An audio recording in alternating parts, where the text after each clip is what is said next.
Hey everybody, welcome back to another video.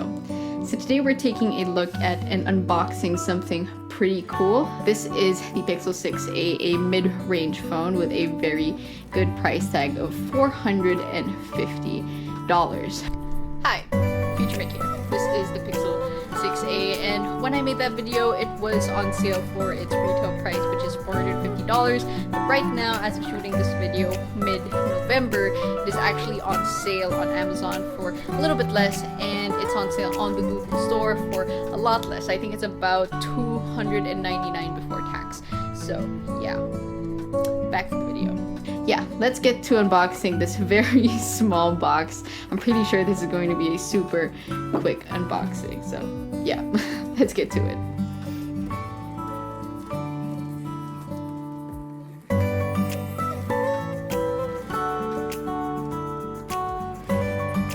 Alright, and there she is. This is the charcoal color. It has that two-tone color. Alright, so you get a darker shade of gray, and this is like a lighter shade of gray. Can I just say how small this box is and how little protection it has, really? But, yeah. Okay, so this is the phone. We'll put this aside. So you get a USB-C to USB-A adapter. Always welcome. You get a singular charging cable, and I'm guessing some documentation. A SIM card remover.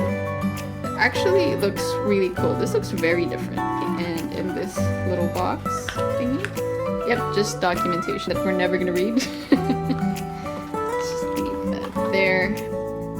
Right, let's take this off. Ooh, that looks nice. You get some nice slim bezels. So Google did something that's pretty interesting, kind of similar to what Apple did with their iPhone SE. They put in their flagship chip into their budget phone. So that's the same case here with the Pixel 6a. So the glass back isn't actually glass, but it feels like glass and it looks like glass, but this is actually plastic. On the left side of the phone, you do get the SIM card slot. On the right side, you get your volume rocker and the power button. You get a center punch hole for the front camera. On the bottom, you get your USB-C port and two speakers. This USB-C port will support up to 18 watts of charging, and yeah, I think that's pretty much that. You get two cameras on the back, but you get that bar that looks exactly the same on the 6 and 6 Pro. Okay, so this is not a cheap feeling phone, which is great, because it has like aluminum sides and that glass, kind of like glass feeling back, so that's great. Alright. Okay, welcome to your Pixel. Let's start it. Set up my fingerprints. So I did hear that this fingerprint reader isn't the best, like they say it's really slow, and I want to see if that is true. So one of the main reasons why I've always wanted a Pixel phone is for that stock Android experience. My only other experience with Android devices is with Samsung phones, so yeah. But the question is why, right? Why would you want to buy Google's mid-range smartphone in 2022? For me personally, it's the fact that it has the exact same brains chipset, that's a better term, as found on the Pixel 6 and 6 Pro, so you're not compromising any kind of performance there, right? And the fact that it has the exact same design as the Pixel 6 and 6 Pro as well. We've seen kind of the same thing in Apple, where they put the A15 Bionic in the iPhone SE, but the iPhone SE looks like the iPhone 8 from 2018. So this is nice because it looks like a very modern day phone in 2022. It looks exactly like the Pixel 6 with that camera bar. So yeah, very happy about that. This is known to have very good battery life as well. Google is saying that it will last up to 24 hours, so that's great as well. But it does have a few setbacks that a lot of people are complaining about. One of the biggest ones is the display. So you get a full HD display, right? This is an OLED screen and it has a refresh rate of 60 hertz. And a lot of people seem to be pissed off by the fact that it's only 60 hertz. When did we start demanding that every gadget be 120 hertz? I get that it's nice, but I definitely think that it is a luxury and not a need. And honestly, just scrolling through this, I downloaded Twitter just to see what it would look like to scroll really fast. And honestly, it looks fine. It looks smooth, okay? It doesn't look bad at all. And this is coming from somebody who uses a ProMotion display on their iPhone 13 Pro. I use a Tab S8 Plus with a 120 hertz display, and I use a MacBook Pro 14, which also has a ProMotion display. And this 60 hertz does not look choppy, it looks smooth. It's fine. Like, really, it's not a big deal. I also really like the overall size of this phone, because it's 6.1 inches, so it's like just right for the one-handed experience, great for people with smaller hands. Another complaint would be no headphone jack. So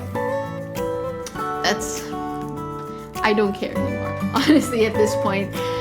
If they remove headphone jacks from everything, like, I'm so used to it, I'm so desensitized to it that it's fine.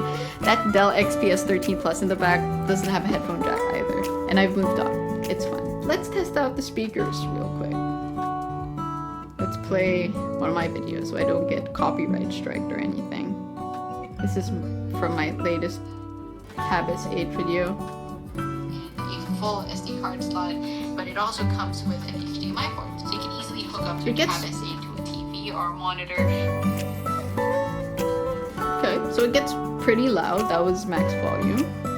Sounds okay, but let's compare it to the biggest competitor in the game, the Galaxy A53. I've had this phone for over a week now, and I've been using it as my just like social media phone. You know, I'm just like scrolling on TikTok, scrolling on Instagram, and it's been great. But these two phones have the exact same price tag of $449, which is mid-range, you know, but these are two great phones, but they're also very different phones.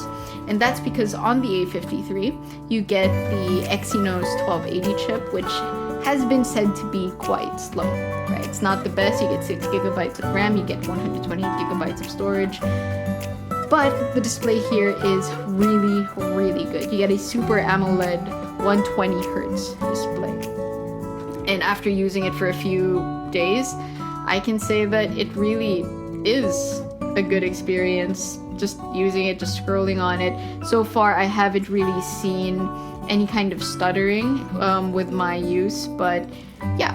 But on the Pixel 6a, you get the Google Tensor chip, which again is a flagship chip. You get 6 gigabytes of RAM as well, and you get 128 gigabytes of base storage. So on the Pixel 6a, you get a flagship chip, but a mediocre display. And on the Galaxy A53, you get a great display, but a mediocre chip. So yeah, like I said, two very different phones, but with the same price tag. So it's kind of more of like, what do you prioritize, right? Is it the screen or is it the processor? In terms of camera specs, the Pixel 6a does kind of lose a little bit on paper, but I still am very excited to see how well the Google Tensor chip is going to hold up in terms of processing the videos and photos. But overall feel and look is definitely going to go to the Pixel 6a. It feels a lot more premium because of that almost glass back design compared to the just plastic feeling back on the A53. But yeah, so far that's pretty much my initial impressions of the Pixel 6a. So far so good. I like it. I like the form factor and size. I like the look and feel. Really excited to use this kind of like stock Android software, customizable. Very excited to try that out. So yeah, stay tuned. I will be making lots of camera videos on this, just a little heads up. But yeah, that is pretty much that for this video. Hopefully you guys enjoyed it, and I will see you guys in the next video.